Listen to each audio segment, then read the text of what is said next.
Zombie Apocalypse.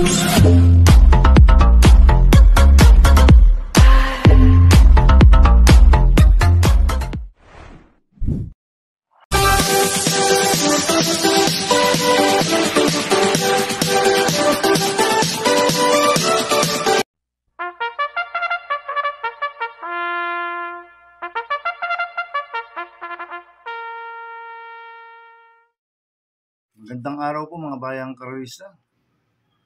Ngayon po ay araw ng linggo, February 18, 2024. Karera po ng Metro Turf, Malbar, Batangas. Meron po tayong 8 karera sa araw na ito. Nandito naman po yung linggo, Drunken Master Wangbo aka Elo Atubudoy para magbigay ng giya at analysis sa inyo mga bayang karista. Mga bayang karista, start po ng karera natin ay 2 p.m. At meron po tayong isang stakes race dito in 2024 Freedom 3-year-old maiden stakes race. Sa race 3 po gaganapin niya mga bayang karista. Magandang laban po yan at exciting race. Kaya panoorin po natin mamaya yan. Kaya bago po ako magsimula magbigay ng giya at analysis, huwag pong kalimutan subscribe, like and share ang YouTube channel ko po. At siyempre huwag din pong kalimutan i-click yung notification bell ko para updated po kayo sa mga bagong videos ko.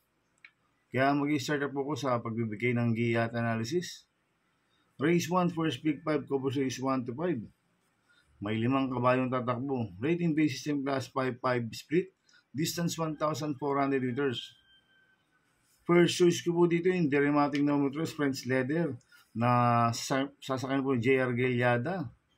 Ito, last run po nito, February 10. Pang-5 po siya kila GCT. Ito isang Derematic, ang kupang distansya 1,400 meters. Kaya malaki panalo sa akin ito, kaya siya po first choice ko. Second choice ko po, number 2, Apollo, na sasakyan po ni BJB Galieta. Last run po nito na February 7, pang-4 po, kila Sirsia. Kaya may panalo rin sa akin ito, kaya siya po second choice ko. Kaya ang first choice ko po, number 3, French Leather. Second choice, number 2, Apollo. Sa race 2 po tayo, winner take all cover race 2 to 8. May 5 kabayong tatakbo. Pero akong group based on time. 13 and 14 merge. Distance 1,400 meters. Ito anybody's race po ito. Itong race number 2 na to. Dahil pare-parehas po ang preba nila. Kaya tingin ko lahat ito may panalo. Kaya ang first choice ko po dito. Number 5. Phil the Burn. Nasa kay John Paul Guse.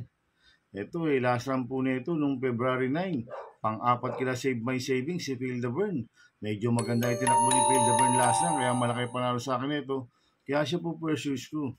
Second choice ko po yung galing sa panalo number 1, Yaba Dabadur, na sa JB Hernandez. Nanalo po noong February 7 yan. Nagpreba ng 1.27.8 sa distance 1,400 meters. Si Yaba Dabadur. Ang nagpanalo niya si John Alvin Guse. Ngayon JB Hernandez po sasakay dito. Kaya malaking po panalo sa akin ito, kaya siya po second choice ko. Kaya ang first choice ko po number 5, Phil the Burn. Second choice number 1, Yaba Dabadur. Sa race 3 po tayo, Pixis cover race 3 to 8. May 9 na kabayong tatakbo. Ito po yung 2024 Freedom 3-year-old maiden stakes race sa distance 1,400 meters. Ang nanalo sa barrier dito, yung number 1, Astig. Tapos segundo yung Authentication. Tapos tertiary yung Creation of Adam. Kaya ako, ang first choice ko po dito, yung numero 5, Authentication, na nasa kanya dyan, Alvin Guse. Napanood ko barrier yan, segundo na nakakapigil. Kaya sa akin, malaki panalo sa akin ito, kaya siya po first choice ko. Second choice ko po, numero 3, Creation of Adam, na nasa kanya Pati Dilemma. Ito, mabilis na kabayo, siya po yung kandera nung trial. Ngayon, pag napabayaan nila to, pwedeng makatapos ang karera to, si Creation of Adam. Kaya malaking po panalo sa akin ito, kaya siya po second choice ko. Kaya ang first choice ko po, number 5, Authentication. Second choice, number 3, Creation of Adam. Sa race 4 po tayo, second pick 5, cover sa 4 to 8. May 6 na kabayong tatakbo, rating basis yung class 5-5 split. Distance 1,400 meters. First choice ko po dito yung nag-iisang imported, number 4, Happy Maggie, na sasakay JD Zarate. Last run po niya noong February 10. Segundo po siya kay Manila Boy, si Happy Maggie. Same rider, JD Zarate, kaya malaki panalo sa akin ito. Kaya siya po first choice ko. Second choice ko po, number 6, Victorious Passion, na sasakyan po ng OP Cortez. Last run po nito noong February 7. Segundo kay Sirsia, si Victorious Passion. Kaya may panalo rin sa akin to. Kaya siya po ang second choice ko. Kaya ang purses ko po, numero 4, Happy Maggie. Second choice numero 6, Victorious Passion. Sa race 5 po tayo, pick 4 cover race 5 to 8. May 8 kabayong tatakbo, rating based in class 4, 16 to 21 split, distance 1,400 meters. First choice ko po dito, numero 7, AP Factor. Na sasakay ni Mark Alvarez to, bumaba po ng rating based system to. Last run po nito noong February 7, pang-5 kala Parisian Leap. Si AP Factor. Kaya malaki panalo sa akin nito. Si AP Factor. Kaya siya po first choice ko. Second choice ko po, numero 2, Mandatum na nasa kanyang RC Susun. Ito galing sa panalo ng February 10. Tinalo niya si top of the line. Kaya malaki rin po panalo sa akin ito. Kaya siya po second choice ko. At lalagyan ko po third choice na pandiyado numero 5, maaasahan na sa kanyang JD Pabilik. Last time po nito ng February 3. Tarsero po siya kaila Agaron, si maaasahan. Kaya siya po third choice ko na pandiyado. Kaya ang first choice ko po numero 7, 80 Factor. Second choice numero 2, Mandatum. Third choice pandiyado numero 5, maaasahan. Sa race 6 po tayo, may 7 kabayong tatakbo. Rating based in class 4, 22-27, distance 1,400 meters. First choice ko po dito, numero 1, Money for Gabriel, nasa Kalipati Dilemma. Last run po niya na February 7.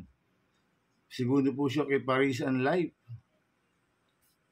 Kaya malaki panalo sa akin ito, kaya siya po first choice ko. Second choice ko po, numero 5, Kaboom, nasa ni Pabs Caballeo.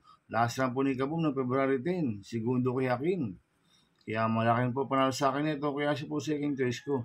Kaya ang first choice ko po, numero 1, Money for Gabriel. Second choice, numero 5, Kaboom. Sa penultimate race number 7 na po tayo mga bayang karista.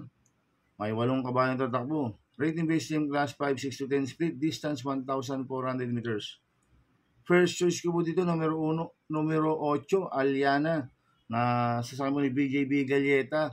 Last run po nito, February 11, segundo kay Caraga Wonder, si Aliana. Kaya malaki panalo sa akin ito, kaya siya po first choice ko. Second choice ko po, yung Deremating numero 4, 7 of Diamonds, na sasakay ni Kelvin Nabobo. Last run po nito ni 7 of Diamonds, noong February 9, pang-4 kila Del Monte. Kambyuhin nito, binigay na po kay Kelvin Nabobo. Lasan, JD Flores po sumakay dito. Kaya malaki rin po panalo sa akin ito. Kaya siya po second choice ko. At lalagyan po third choice si Pandiado, numero 2, Great Angie, na sasakay ni si Espare Jr. Ito, bigyan lang po ng importansya ng connection. Magandang diado ito. Kaya siya po third choice ko na Pandiado. Kaya ang first choice ko po, numero 8, Aliana. Second choice, numero 4, 7 of Diamonds. Third choice si Pandiado, numero 2, Great Angie. Sa last race po tayo sa race 8. May 10 kabayong tatakbo. Rating based system last 5, 11 to 15 split. Distance 1,400 meters. First choice ko po dito, number 9, Calle Loreto, na ni Charles Reyes. Last run po nito, January 28. Segundo kay Flywheel. Kambyuhin nito, binigyan na po kay Charles Reyes. Last run, Mark Alvarez po sumakay dito. Bigyan lang po ng importansya ng connection to. Malaki panalo sa akin ito. Kaya siya po first choice ko. Second choice ko po, yung Deremating number 1, Nosen Yangyana, na sasakay ni Mark Alvarez. Last run po nito, February 10. Segundo po siya. Kay Sapin-Sapin, si Nosen Yangyana. Kaya malaki rin po panalo sa akin ito. Kaya siya po second choice ko. At lalagyan ko po third choice Pandiado, number 5, Swakto Power Duo, na sasakay ni John Paul Gusi. Last run po nito, February 9. Pang-4 po siya. Si Swakto Power Duo. Kaya malaki po panalo sa akin ito at magandang diado ito. Kaya siya po third choice ko na Pandiado. Kaya ang first choice po numero 5, Calle Loreto. Second choice numero 1, Nosen Yangyana. Third choice sa Pandiado numero 5, Swakto Power Duo. Good luck and happy racing mga bayang karisa. Inuulit ko, ito gabay ko lang at analysis ko. Pero pagdating sa tayan, kayo pa din na masusunod. Sana iswertein po tayo ngayon at magsitama. Kaya good luck po sa ating lahat mga bayang karista. Shoutout muna ako. Happy racing po sa Mercedes Stable. Happy racing po kay Boss Renan Castillo. Happy racing po kay Boss Chuck Ompok. At happy racing po kay Boss Manuel Chua. At happy racing din po sa mga bagong subscriber ko at sa mga walang sawang sumusubaybay sa YouTube channel ko. Happy racing po. Kaya mga bayang karista, please subscribe my YouTube channel at Budoy 2.0. Sana lagi niyo pong panoorin yung ads ko. Huwag niyo pong skip. Kaya maraming salamat po sa inyo and God bless. Zombie Apocalypse.